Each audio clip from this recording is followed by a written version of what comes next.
Hey guys, what's going on? So, in the case that you were wondering, when are we going to see content of Max Gunslinger? Because I currently don't even have it.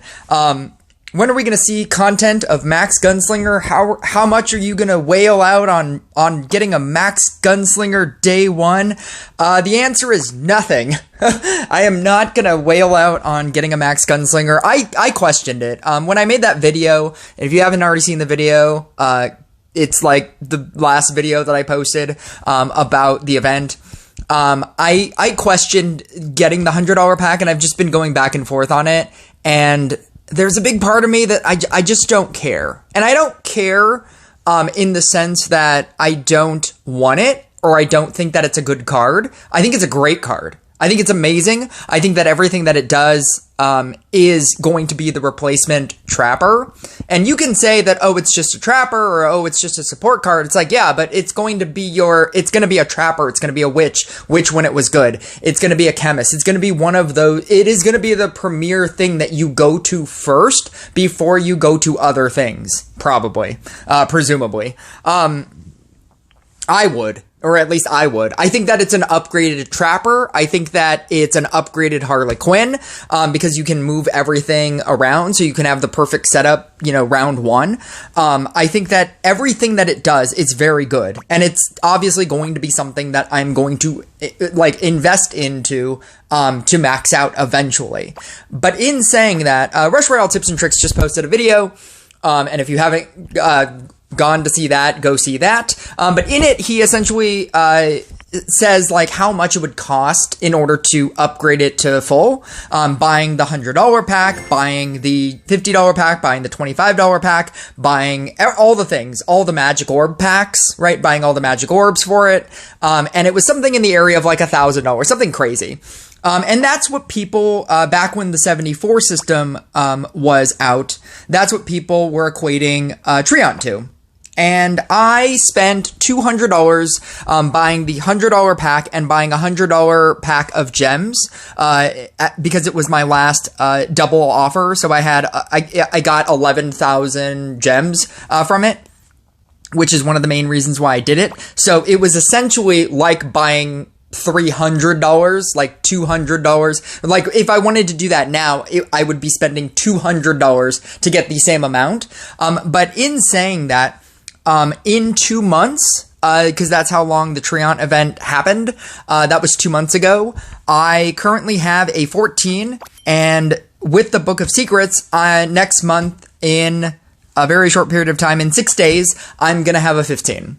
And that's without spending the thousands of dollars that people spent to max it out day one. Because maxing it out day one, that's what's gonna happen. It is going to be an inflated number because you're being forced to gain all of the things in the quickest way, but it's not money efficient. Spending $100 to get 8 copies sounds good. You can get 2.5 copies every $10 that you spend doing it through events. That happened very often. Events come back pretty often, and if you were to spend the same exact amount over the course of time, you will obviously get it. You'll still get it pretty quickly in like a reasonable amount of time with the same amount of money. Free to playing that, like really over the course of time, would take you a really long time. But I mean, if you were going to spend money on it anyway, that would be the way to do it, which is basically what I'm going to do.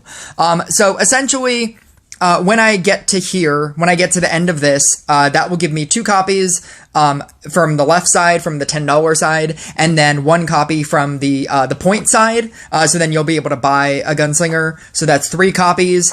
I am so close to getting it straight up from the wheel, and I haven't gotten a free one from the wheel, obviously, in 38 spins. And so I'll get one from that. I do have the Star Coin. So obviously I'm gonna, when I get it at 7, upgrade it to 8, I'm gonna use the Star Coin to upgrade it to 9, so that it'll already be a 9 basically as soon as I get it. And then I'm just gonna basically event, shop it. You can save up to 600 event tokens. And so over the course of now until it eventually drops into events, I'm just going to save and then get 6 copies just immediately. And it's not going to be a 15 or anything, but I feel like that is my plan. That is what I'm going to do with this unit. I don't have the funds to just be okay with spending $100 right now. And so I feel like that's the thing to do. And so I want to make content for it, but there was the second part of me that said that this event ends in 12 days.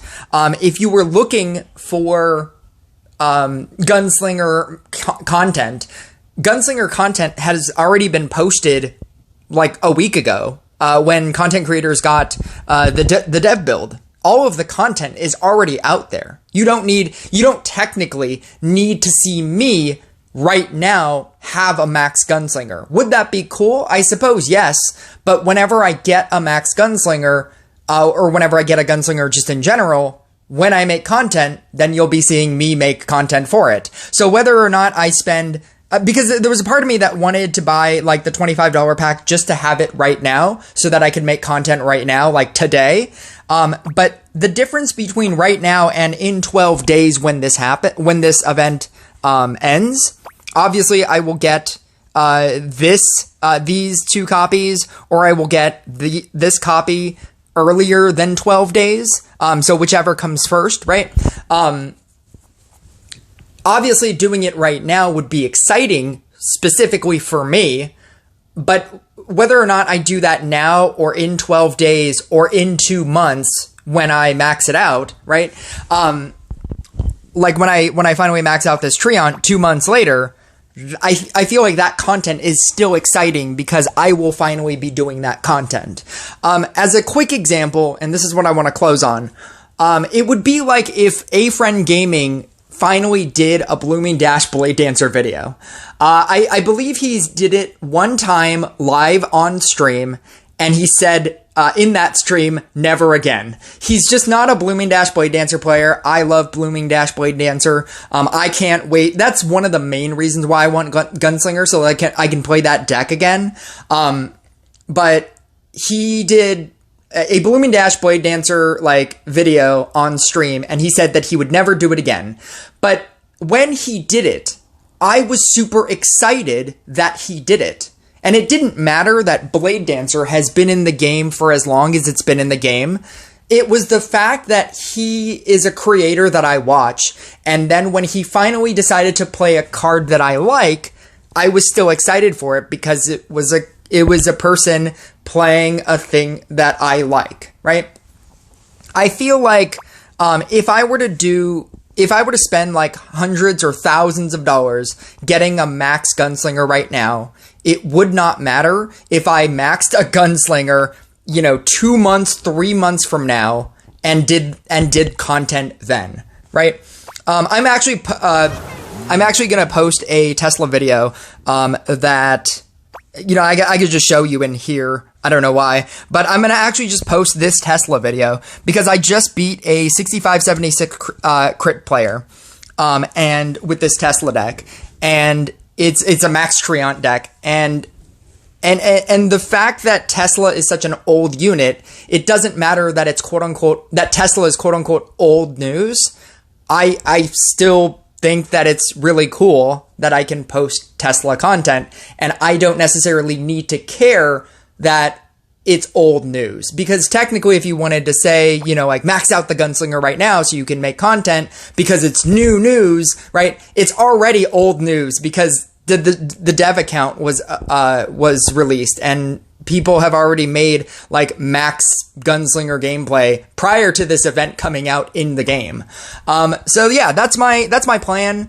So if you were looking for max Gunslinger content, it's not going to be for a while. But I will do Gunslinger content when I do get it. And I trust that you will be excited whenever I max it out as well. So yeah, I'll catch you guys next video, which will be that Tesla video.